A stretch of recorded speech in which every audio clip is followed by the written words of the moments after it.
let's dive right into this explainer, because today we're going to dismantle a really common illusion. You know the one? The idea that Microsoft Edge is a private browser right out of the box.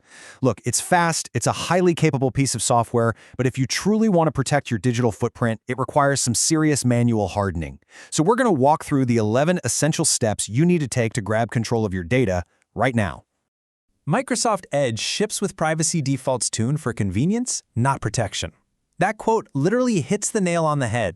When you first install Edge, it leaves your unique fingerprinting surface area, massive ad tracking cookies, and direct telemetry channels just wide open. Convenience is great, absolutely, but it shouldn't cost you your privacy. So here is our roadmap for today. 1. The Edge privacy illusion. 2. Blocking the hidden trackers. 3. Cutting Microsoft's data pipeline. 4. The limits of settings. And finally, 5. Achieving true session isolation. Let's kick things off with Section 1, the Edge privacy illusion.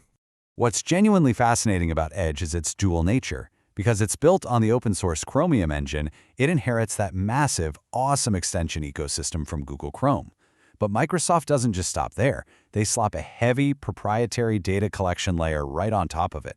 So to actually harden Edge, we have to tackle both the Chromium base and Microsoft-specific telemetry. Most quick privacy guides completely skip that second part. Moving right along to Section 2, blocking the hidden trackers.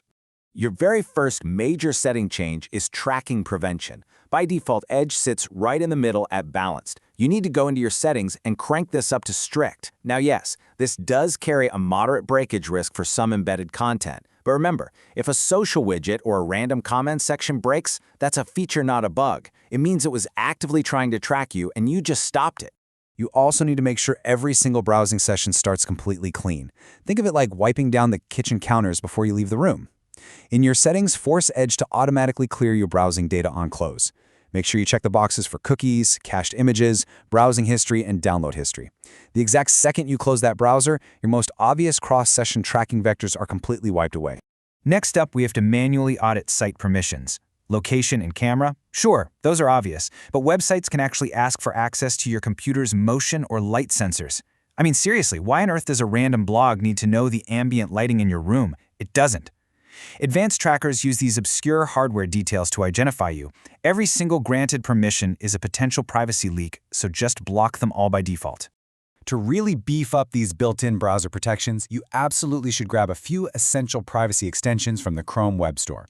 Get uBlock Origin for powerful network-level blocking, Privacy Badger to catch those sneaky learning third-party trackers, and Cookie Auto Delete to clean up behind you tab by tab. Oh, and here's a massive pro tip. Go into your extension settings and flip on the Allow in Private toggle for each one. Otherwise, they won't protect you when you actually need them the most. All right, Section 3, cutting Microsoft's data pipeline.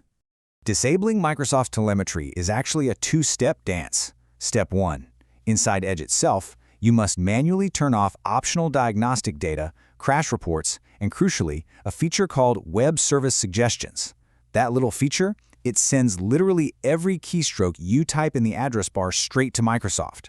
Step 2 happens outside the browser. You have to go into your Windows OS settings and restrict diagnostic data to required just to cut the flow at the system level.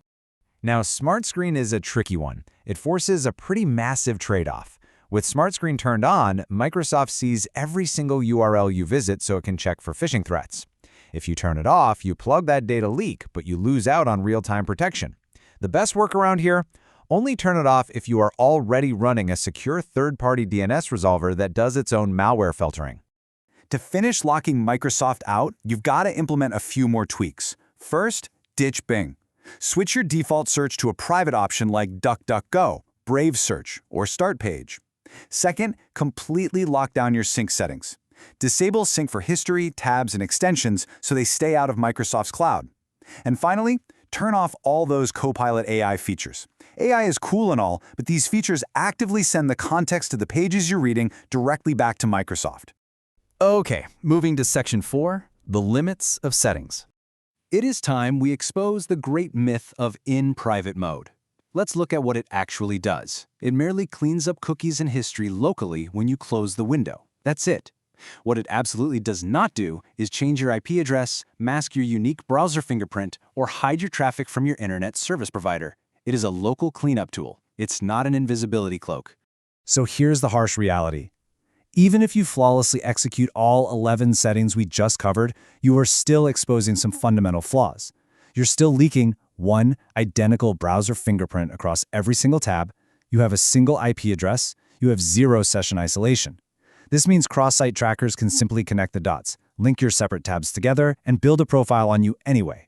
Which brings us to our final section, Part 5, Achieving True Session Isolation. A lot of people think blocking hardware and Canvas APIs is the answer. Actually, scratch that. Doing so makes your browsers stand out like a sore thumb. Why? Because 98% of regular users don't block them. True privacy requires a technique called spoofing. Spoofing means presenting a plausible but completely fake unique identity for each individual session. Instead of holding up a neon sign that says, "I block trackers," you just wear a plain gray t-shirt and blend perfectly into the crowd. This is exactly where advanced anti-detect browsers like SendWin step into the picture. They completely solve Edge's fundamental flaws by giving you entirely isolated profiles. Every single profile has a unique spoofed fingerprint handled right at the engine level, completely separate cookie jars, and built-in residential proxies. This guarantees that your different browsing sessions remain totally unlinkable and genuinely anonymous. So, as we wrap up this explainer, I want to leave you with a final challenge. Are you ready to browse without leaving a trail? Hardening your Edge browser's 11 settings is an absolutely fantastic first step to stop casual data harvesting. But if you truly want to take control of your digital footprint, you have to move beyond basic settings and explore true session isolation. Keep learning, keep adjusting, and stay private out there.